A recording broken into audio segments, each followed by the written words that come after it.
یہ تو منافقین کا طرز ہے کہ جب راہ خدا میں خرچ کر بھی دیں تو اس کو جرمانہ سمجھتے ہیں، دل سے خرچ نہیں کرتے، تنگ دلی سے خرچ کرتے ہیں، مجبوری سے خرچ کرتے ہیں۔ لیکن کہا جو راہ خدا میں اخلاص سے خرچ کرتے ہیں، وہ اللہ اور اس کے رسول کی ذات کا تیقن رکھتے ہیں، تو وہ خرچ کیوں کرتے ہیں؟ تو کتنے خوبصورت لفظ ہیں قرآن کے، وَيَتَّخِذُ مَا يُنْفِقُ قُرُبَاتٍ عِنْدَ اللَّهِ۔ ان کا مقصود صرف ایک بات ہے، ہمیں اللہ کا قرب مل جائے۔ اس مال کی کیا حیثیت ہے؟ اگر یہ مال راہ خدا میں لٹانے سے رب کی رضا، رب کا قرب، اس کی محبت ملتی ہے تو پھر اس مال کی کیا حیثیت ہے؟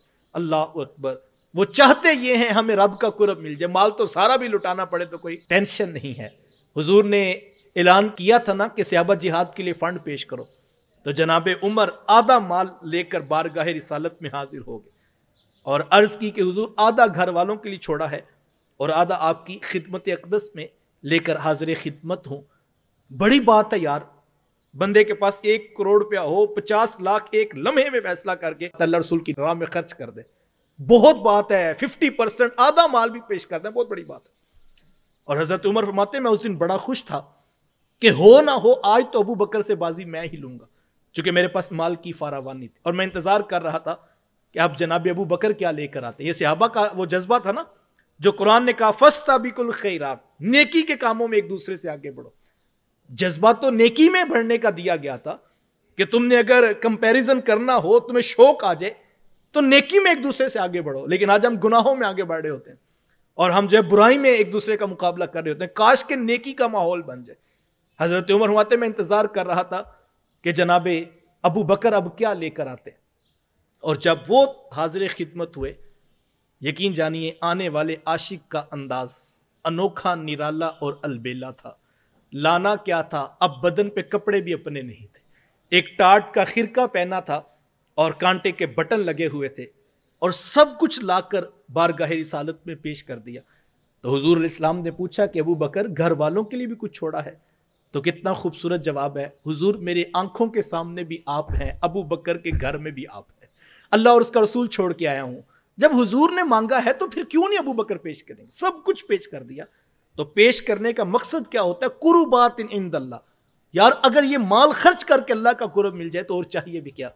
ایک تو ان کا یہ مقصد ہے، اور دوسرا مقصد کتنا خوبصورت ہے، وصلوات الرسول، رسول اللہ کی دعا مل جائے، حضور خوش ہو جائیں، حضور دعا دیں گے۔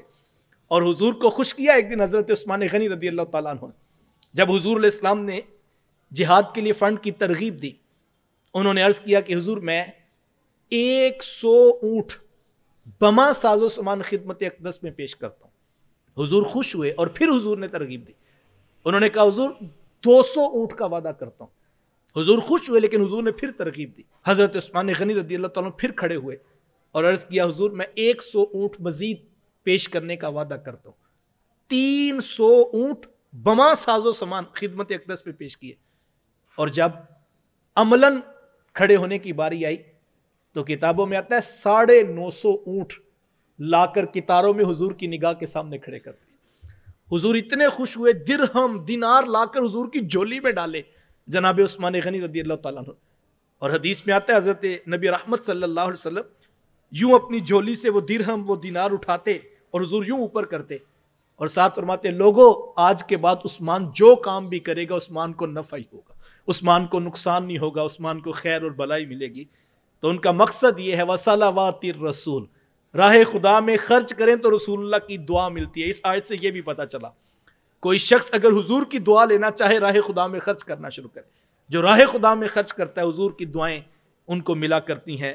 تو آئیے راہ خدا میں خرچ کیجئے تاکہ اللہ کا قرب بھی ملے اور رسول اللہ کی دعائیں بھی نصیب ہو جائیں۔ مجھے بتاؤ یار جس کو حضور کی دعا نصیب ہو جائے کیا اس کو کسی شے کی کمی رہے گی؟ اگر یہ درہم، یہ دینار، یہ مال راہ خدا میں لٹانے سے حضور کی دعا مل جائے تو اور چاہیے بھی کیا؟ اور اس پر تو مجھے اور آپ کو کسی دلیل کی ضرورت نہیں کہ جب حضور کے ہاتھ دعاؤں کے لیے اٹھتے ہیں تو پھر تو اجابت کے سارے دروازے کھل جاتے ہیں اور دعا کو قبولیت کا شرف ملتا ہے۔